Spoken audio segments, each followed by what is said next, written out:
प्यारे बच्चों, जैसा कि आपको पता है कि आज हम अपने 15वें पाठ बूढ़ा घोड़ा के लिखित प्रश्न उत्तर करेंगे।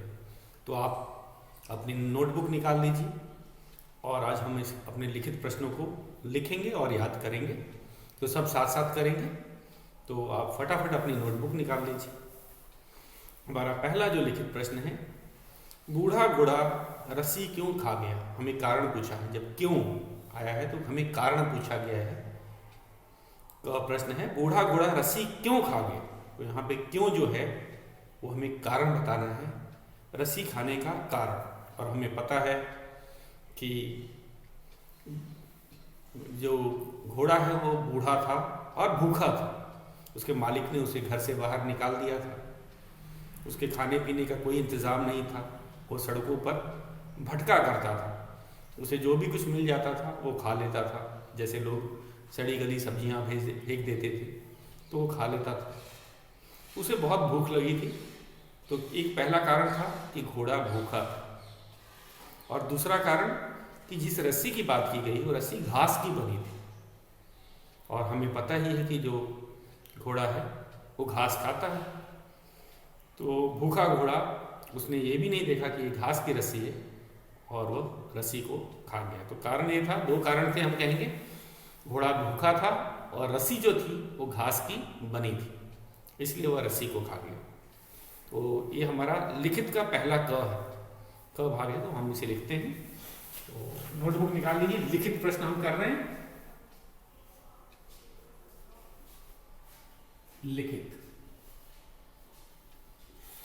लिखित का पहला भाग है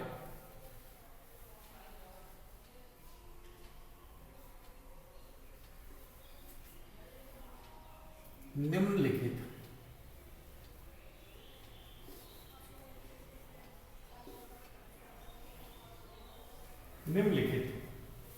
प्रश्नों के उत्तर लिखो। निम्नलिखित प्रश्नों के उत्तर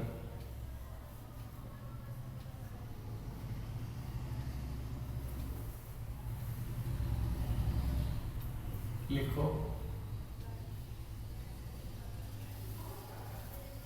क भाग है बूढ़ा घोड़ा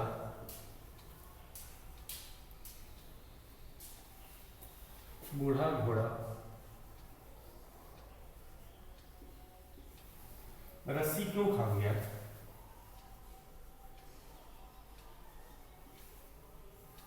रस्सी क्यों खा गया।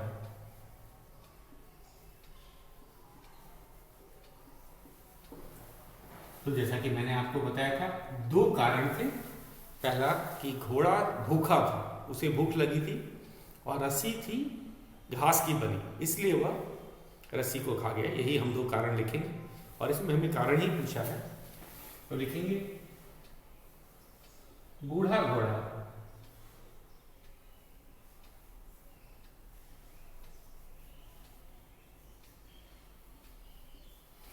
भूखा था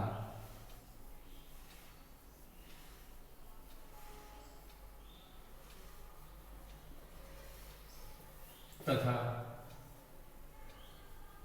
रस्सी घास की बनी थी।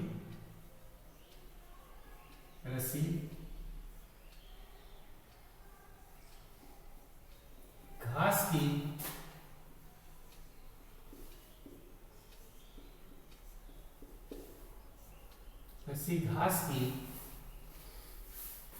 बनी थी।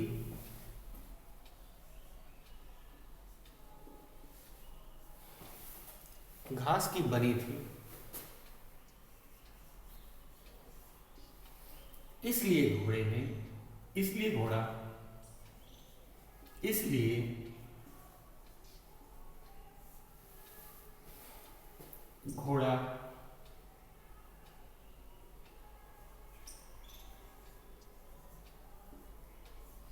रस्सी खा गया।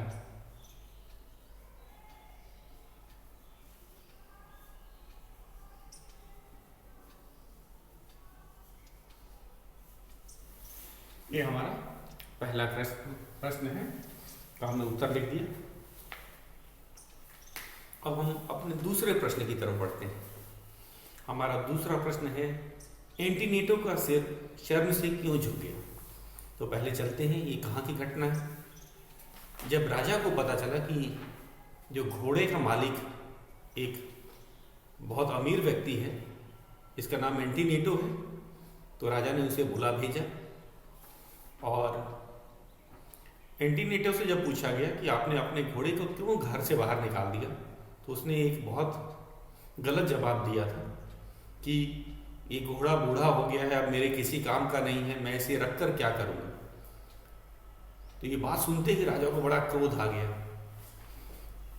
क्योंकि ये सही नहीं है। जब तक पशु की आपको ज़रूरत थी, आपने उसकी सेवा ली, उसकी सवारी की, लेकिन जब घोड़ा बूढ़ा हो गया तो आप उसे बाहर नहीं निकाल सकते। तो ये गलत बात थी।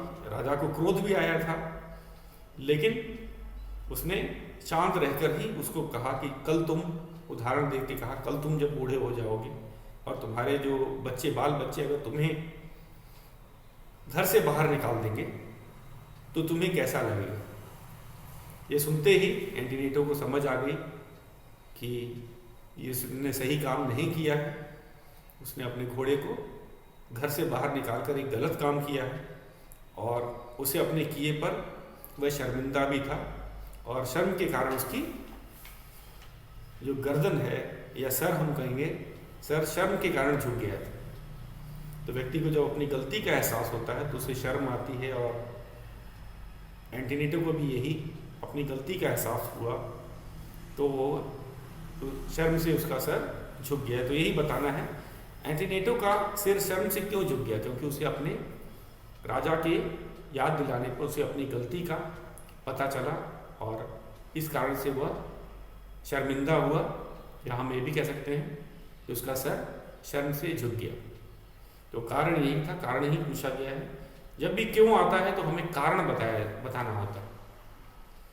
जब भी क्यों करके आता है, प्रश्न पूछा जाता है क्यों, जैसे रस्सी क्यों खा गया, एंटीनेटो का सर शर्म से क्यों झुक गया, जब भी क्यों आता है तो हमें उसका कारण लिखना होता।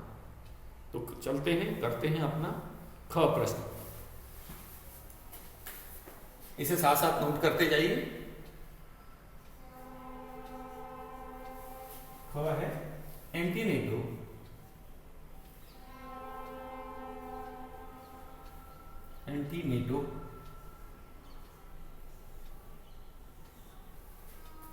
का सिर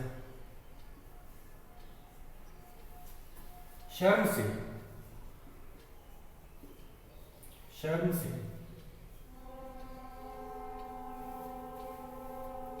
क्यों झुक गया, क्यों झुक गया।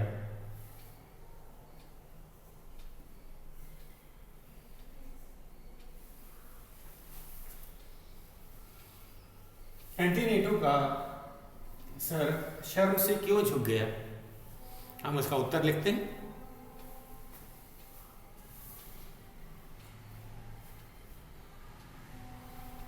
राजा ने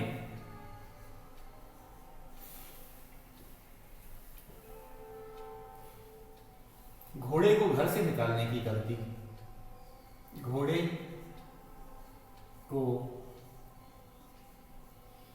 घर से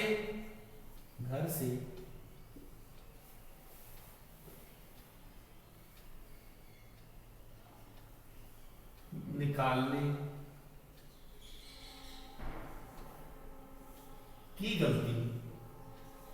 की गलती पर एंटीनेटो को समझाया।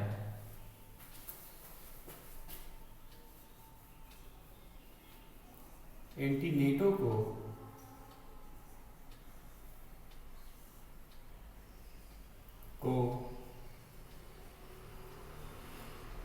समझाया। अपनी गलती का एहसास होने पर अपनी गलती का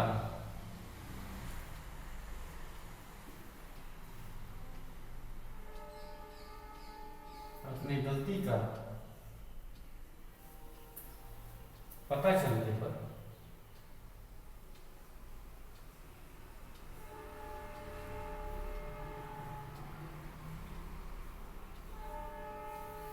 अपनी गलती का पता चलने पर एंटीनेटो का असर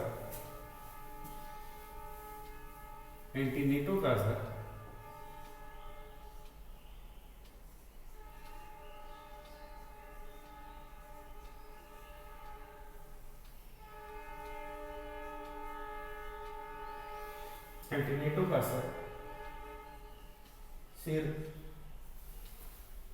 शर्म से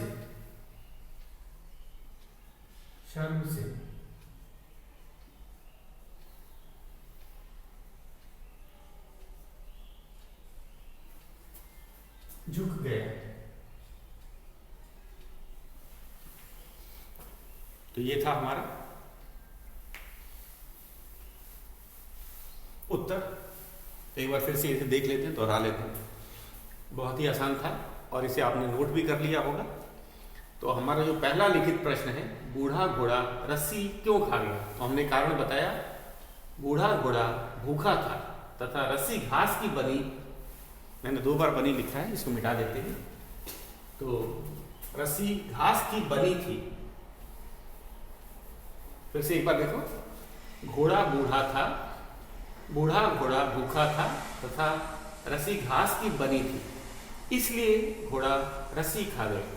तो जरा सुधार कर लीजिए, मैंने 2 बार बनी लिखा था यहाँ। तो दूसरा है हमारा, एंटीनेटो का सिर शर्म से क्यों झुक गया, कारण बताना है।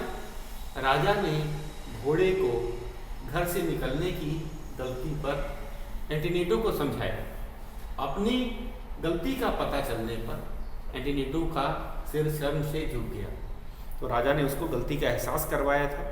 और कहा भी जाता है, जब व्यक्ति को अपनी गलती का एहसास हो जाता है, पता चलता है, तो उसका सर शर्म से झुक जाता है। तो मैं ये आपने नोट कर लिया। अब मैं अपने अंतिम प्रश्न, जो भाग है, उस पर चलते हैं। एंटीनेटो कैसा व्यक्ति था। अब एंटीनेटो के बारे में हमें बताना है, तो मैं इसे निकाल लेता हूं। हमारा है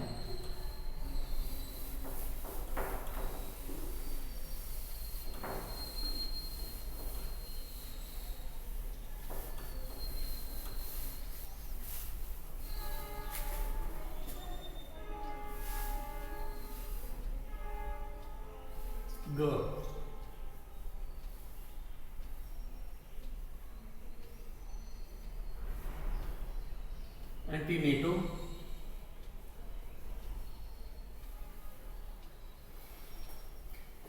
कैसा व्यक्ति था, कैसा व्यक्ति था।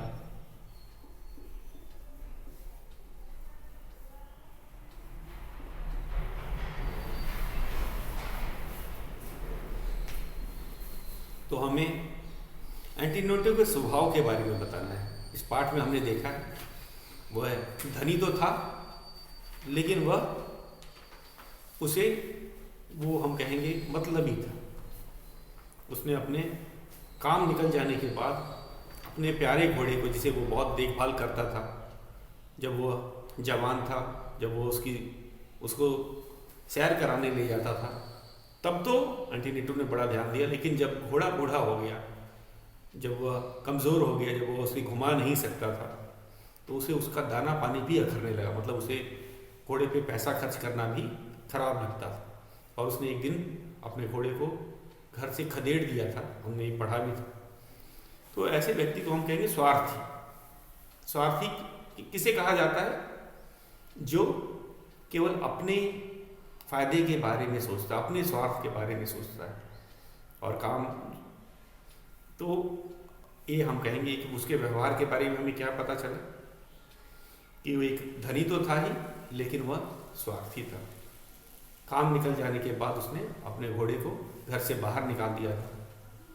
तो हम कह सकते हैं कि वह स्वार्थी था। तो इसे ही लिखाते हैं।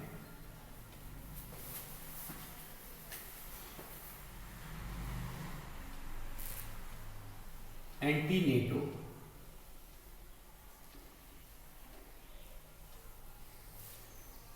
एक धनी व्यक्ति,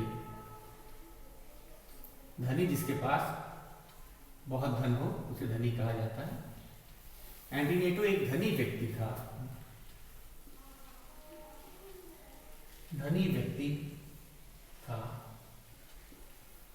पर वह स्वार्थी था।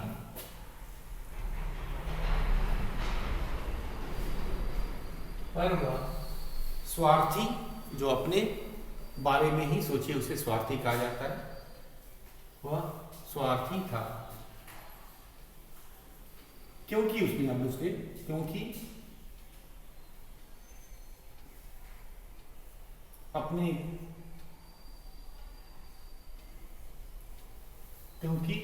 अपने घोड़े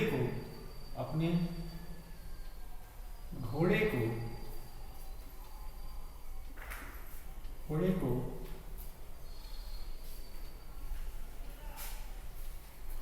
बूढ़ा होने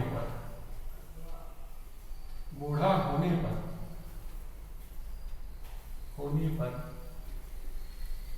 उसने उसे घर से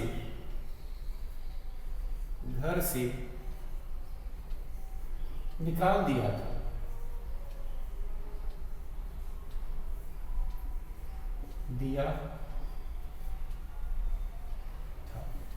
हम पशु प्रेमी भी नहीं कह सकते, क्योंकि पहले तो वो बड़ा प्रेम करता था, घोड़े की बड़ी देखभाल करता था, लेकिन तो पशु प्रेमी तो था, हम कह भी नहीं सकते उसको, क्योंकि भले वो देखभाल करता था, क्योंकि उसे स्वार्थी हम कहेंगे, क्योंकि जब अपना काम निकल गया तो उसने घोड़े को घर से बाहर निकाल दिया। घोड़े ने जीवन भर उसकी मदद की, उसको उसकी सवारी करवाई, हम कहेंगे उसको घुमाने ले जाता था, लेकिन जब घोड़ा बूढ़ा हुआ तो वो कमज़ोर हो गया और वो एंटीनेटो के किसी काम का ना रहा, तो एंटीनेटो ने भी उसे घर से बाहर निकाल दिया, क्योंकि एंटीनेटो स्वभाव से स्वार्थी था, वह केवल अपना ही हित देखता था। तो ये हमने लिख दिया। इसी के साथ हमारा लिखित प्रश्न उत्तर पूरा हो जाता है। मैं इसको एक बार फिर से पढ़ देता हूँ ताकि आप इसे नोट कर सको। एंटीनेटो कैसा व्यक्ति था, हमें एंटीनेटो के स्वभाव के बारे में बताना है यहाँ। तो एक तो हमने कहा एंटीनेटो एक धनी व्यक्ति था, पर वह स्वार्थी था, क्योंकि अपने घोड़े को बूढ़ा होने पर उसने उसे घर से निकाल दिया। तो ये था, हमने एंटीनेटो के बारे में बात की। अब आज हम इसका और एक प्रश्न बचा हुआ है कि सही उत्तर के सामने सही का निशान लगाओ, और ये बहुविकल्पी प्रश्न है। परीक्षा में भी बहुविकल्पी प्रश्न आपसे पूछे ही जाते हैं और ये आसान भी है। तो एक बार हम इसको दोहरा लेते हैं।